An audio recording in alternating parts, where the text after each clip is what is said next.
Многие скептики и хейтеры говорят: "Ну зачем нужна эта хиромантия, кто в это верит, если судьба предрешена?" Но когда у них находишь негативный знак, они сразу задают такой вопрос: а можно ли это исправить? Можно ли что-то поменять, повлиять на будущее? Да, можно с помощью коррекционной хиромантии. Допустим, у вас, нашли разрыв на линии жизни.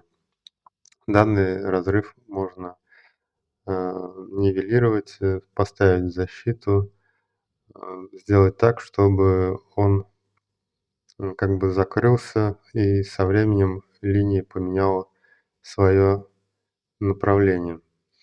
Если вам стало интересно, то пишите в комментариях слово "коррекция" и также обращайтесь в личку либо по контактам, которые вы найдете в шапке профиля.